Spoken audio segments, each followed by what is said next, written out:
और ताजा जानकारी के लिए हम चलते हैं ओम के पास। ओम, क्या जानकारी है, क्या अपडेट है आपके पास?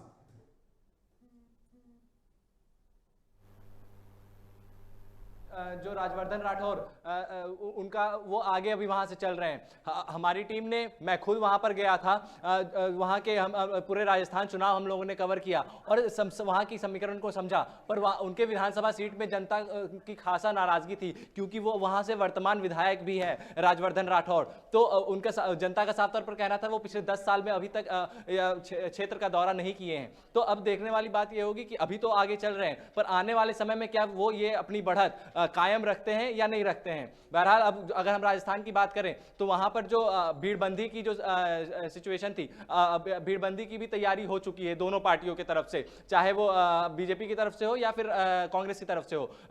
बीजेपी और कांग्रेस दोनों हेलीकॉप्टर और प्राइवेट जेट्स बुकिंग करना शुरू कर चुके हैं। सुरजीत जी। ओम एक मिनट में रोकना चाहूंगा आपको कि अभी जो रुझानों में सामने आ रही, जो तस्वीर सामने आ रही है, उसमें एक बहुत बड़ा अपडेट। तेलंगाना में कांग्रेस लगभग बहुमत पाने की ओर अग्रसर हो चुकी है, यानी कि तेलंगाना में रुझानों में बहुमत की ओर बढ़ रही है कांग्रेस बहुत तेजी के साथ। और जो रुझान दिखा रहे हैं, जो आपके टीवी स्क्रीन पे दिख रहा है, उसमें ये दिख रही है कि अगर ये रुझान आखिर तक बरकरार रहे तो कांग्रेस हो सकता है कि वहां पे सरकार बना पाने की स्थिति में रहेगी, जो ताजा रुझान दिख रहे हैं। हाँ ओम।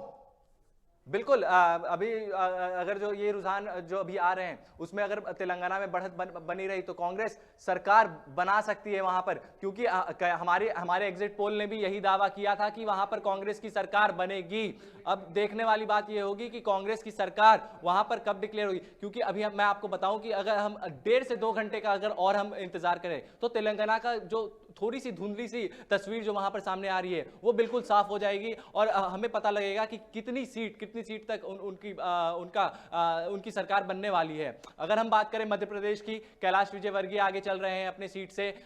नरेंद्र सिंह तोमर का खबर आ रहा था कि वो भी अभी आगे चल रहे हैं। बहरहाल उनके बेटे का जिस तरीके से ऑडियो वायरल हुआ, जो 500 करोड़ की डील की, उससे जनता में नाराजगी थी और कई कयास लगाए जा रहे थे कि उनको अपनी सीट बचाना ही मुश्किल हो जाएगा। पर अब देखने वाली बात ये होगी कि उनकी भी तस्वीर तभी साफ होगी, क्योंकि 1 से 2 घंटे का अगर हम समय देते हैं, क्योंकि ये शुरुआती रुझान है सुरजीत, तो अब देखने वाली बात ये होगी कि जो अभी आने वाले टाइम में क्या कुछ रुझान सामने आता है, क्या ये बढ़त जो अभी बनी हुई है ये बीजेपी बढ़त बनाए रखती हुई है या नहीं रखती है, ये देखने वाली बात होगी सुरजीत जी। जो सबसे बड़ी बात सामने निकल करके आ रही है, अगर हम 4 राज्यों की बात करें, मध्य प्रदेश की बात करें, तो उसमें बीजेपी बहुमत के करीब पहुंच चुकी है शुरुआती रुझानों में। मैं बार बार ये कह रहा हूं कि शुरुआती रुझान है, तस्वीरें बदल सकती है, लेकिन जो शुरुआती रुझान बोल रहे हैं, जो बता रहे हैं, जो संकेत दे रहे हैं, उसके मुताबिक मध्य प्रदेश शुरुआती रुझान में, मध्य प्रदेश में बीजेपी बहुमत की ओर बढ़ चुकी है।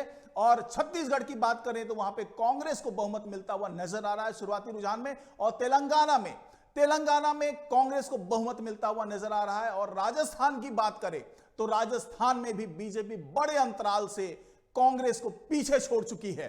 तो यह बात लगभग जाहिर हो गया कि जो हमने सर्वे में बताया था, जो हमने एग्जिट पोल में बताया था, लगभग वही नतीजे सामने दिख रहे हैं। हां, सीटों का अंतर हो सकता है, सीटों में कुछ आगे पीछे हो सकता है, लेकिन जो संकेत AMB network, news watch India ने दिया था, वो तमाम संकेत सच साबित होते हुए दिख रहे हैं फिलहाल।